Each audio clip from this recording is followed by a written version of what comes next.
خیمے کے اندر کرتب بے سب سے کہتا ہے کہ ہمیں فتح ہو چکی ہے، لیکن ہمیں نویان کا انتظار تھا، وہ نہیں ملا۔ تو تنگتیکن کہتا ہے کہ وہ ضرور اس بات کا بدلہ لے گا۔ گندوگدو کہتا ہے کہ فکر نہ کرو۔ پھر تنگتیکن کہتا ہے کہ ارطغرل کے مطابق ہم اس وقت تک نویان کا پیچھا کریں گے جب تک اسے پکڑ نہ لیں۔ گندوگدو کہتا ہے کہ تم ٹھیک کہہ رہے ہو۔ پھر کرتب بے گمس تیکن سے کہتا ہے کہ تم بھی کچھ کہو۔ تو گمس تیکن کہتا ہے کہ گندوگدو ٹھیک کہہ رہا ہے، لیکن یاد رہے ہمارا واسطہ ایک ایسے وحشی انسان سے ہے جو قبیلے میں خودکش حملہ بھی کروا سکتا ہے۔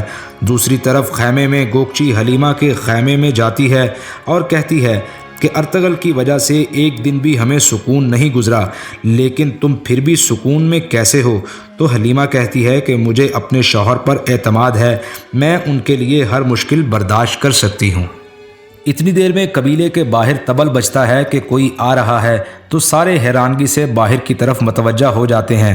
تبھی ایک سپاہی کرتب بے کے خیمے میں آتا ہے اور بتاتا ہے کہ ارطغرل صاحب آئے ہیں، ان کے ساتھ ایک زخمی شخص بھی ہے۔ گندوگدو جلدی سے پکارتا ہے سمرتکن اور اٹھ کے خیمے سے باہر آ جاتا ہے۔ باقی سب بھی اٹھ کے آ جاتے ہیں۔ دوسری جانب سپاہی ہائمہ خاتون کے خیمے میں آتا ہے اور بتاتا ہے کہ ارطغرل صاحب ایک زخمی شخص کے ساتھ قبیلے واپس آ رہے ہیں۔ ہائمہ خاتون پریشانی سے اپنے بیٹے سمرتکن کا نام لیتی ہے اور پھر سب باہر آ کر کھڑے ہو جاتے ہیں۔ ہائمہ خاتون کی آنکھوں میں آنسو ہوتے ہیں۔ ارطغرل خیمے کے سامنے آ کر کھڑا ہو جاتا ہے۔ تبھی بامسی اور ترگت آگے بڑھ کے سمرتکن کو گھوڑے سے نیچے اتارتے ہیں۔ ہائمہ سالوں بعد اپنے بیٹے کو سامنے دیکھ کر اپنے جذبات کو قابو میں نہیں رکھ پاتی اور رونے لگتی ہے اور اپنے ہاتھوں میں لے کے سمرتکن کو پیار کرتی ہے۔ تبھی ارطغرل کہتا ہے کہ ماں، میں نے اپنا وعدہ پورا کیا اور آپ کے بیٹے کو لے آیا۔ گندوگدو بھی اپنے بھائی کو اپنے سامنے زندہ دیکھ کر رو دیتا ہے۔ اس کے بعد سمرتکن کہتا ہے کہ امی جان، میں واپس آ گیا ہوں، آپ کا بیٹا واپس آ گیا ہے، اور ہائمہ پیار سے اسے اپنی باہوں میں لے لیتی ہے۔ سب قبیلے والے بھی ماں بیٹے کا یہ پیار دیکھ کر جذباتی ہو جاتے ہیں۔ پھر ارطغرل اور گندوگدو سہارا دے کے سمرتکن کو خیمے کے اندر لے جاتے ہیں۔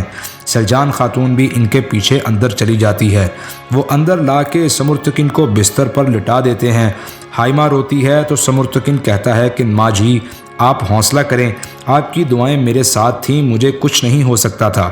ماں بیٹا آپس میں پیار بھری باتیں کرتے ہیں۔ اتنے میں سمرتکن کی حالت خراب ہونے لگتی ہے، تو تبھی ارتک بے طبیب خیمے کے اندر آ جاتا ہے اور ہائمہ خاتون سے سمرتکن کے علاج کے لیے اجازت طلب کرتا ہے۔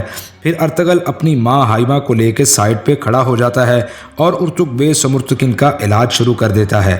خیمے کے باہر خاندان کے باقی لوگ کھڑے ہوتے ہیں، تو آیتلن خاتون حلیمہ سے پوچھتی ہے کہ ارطغرل تو جنگ پہ جا رہا تھا، یہ اچانک اپنے بھائی کو کہاں سے لے آیا؟ حلیمہ کہتی ہے کہ میں کچھ بھی نہیں جانتی۔ آیتلن حلیمہ کو جواب میں الٹی سیدھی باتیں سناتی ہے۔ سلجان بھی وہیں موجود ہوتی ہے، تو آیتلن اور سلجان کی آپس میں بحث شروع ہو جاتی ہے۔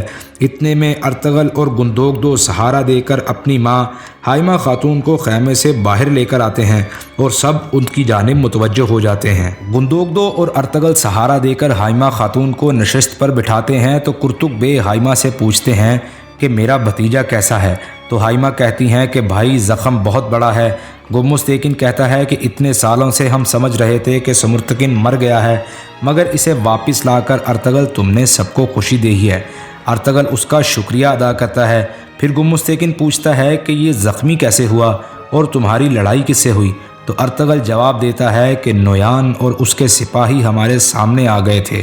پھر تنگتیکن کہتا ہے کہ ارطغرل صاحب، آپ کا رویہ بہت پر اسرار ہے، آپ نے خود جنگ کا کہا اور خود ہی نہیں گئے، اب آپ کہہ رہے ہیں کہ نویان ہمارے سامنے آ گیا، یہ کیسے ممکن ہے؟ پھر گمس تیکن کہتا ہے کہ چلو مان لیا، سارم اور نویان تو ایک دوسرے کے آگے پیچھے اس جگہ پر آئے، لیکن تم وہاں کیسے گئے؟ تو ارطغرل کہتا ہے کہ یہ بس ایک اتفاق ہے، خوشی اس بات کی ہے کہ میں اسے اس کے پیاروں سے ملا رہا ہوں۔ تنگتیکن کہتا ہے کہ یہ کیسا اتفاق ہے کہ موقع پر ارطغرل صاحب بھی پہنچ گئے۔ جواب میں ارطغرل کہتا ہے کہ مجھے پتہ چلا ہے کہ تم نے نویان کو شکست دے دی ہے، اللہ تمہیں مزید کامیابیاں بھی دے۔ تو تنگتیکن کہتا ہے کہ بات یہ نہیں ہو رہی۔ تو ارطغرل جواب دیتا ہے غصے میں کہ جب ہمارے اپنے ہمارے قتل کے فیصلے دے رہے ہوں تو آپ کن اصولوں کی بات کرتے ہیں؟ تو گمس تیکن کہتا ہے کہ ارطغرل صاحب، ہم نے ہمیشہ آپ کے اچھے کاموں کی تعریف کی، لیکن تم تیکن کی بات ٹھیک ہے، آپ ہمیں کچھ نہیں بتاتے۔ تو تم تیکن کہتا ہے کہ اگر آپ ہم کو کچھ نہیں بتائیں گے تو ہم آپ پر اعتماد کیسے کریں گے؟ تو حائمہ خاتون غصے سے مداخلت کرتی ہے اور کہتی ہے کہ تم سب چپ کر جاؤ، بس کرو، اندر میرا بیٹا مریض ہے اور تم سب یہاں کیسی باتیں کر رہے ہو؟ میرا بیٹا گھر واپس آیا ہے، مجھے کچھ دیر خوش ہو لینے دو، تم سب چلے جاؤ یہاں سے۔ ادھر دوسری جانب غار میں نویان اپنا پڑاؤ لگا کے بیٹھا ہوتا ہے، الو بلگے اور تنگوت بھی اس کے ساتھ ہوتے ہیں۔ نویان تنگوت سے کہتا ہے کہ اوغوز خان کی مہر اکتائی خان کے پاس جائے گی تو وہ اس کے بدلے تمہیں ہر طرح کی طاقت دے گا، اور اس مہر سے منگول افواج میں موجود ترکوں کو بھی جھٹکا لگے گا اور منگولوں کی سلطنت ہمیشہ قائم رہے گی۔ نویان الو بلگے کو کہتا ہے کہ وہ اوغوز کی مہر خود لے کر میرے پاس آئیں گے۔ الو بلگے پوچھتا ہے کیسے؟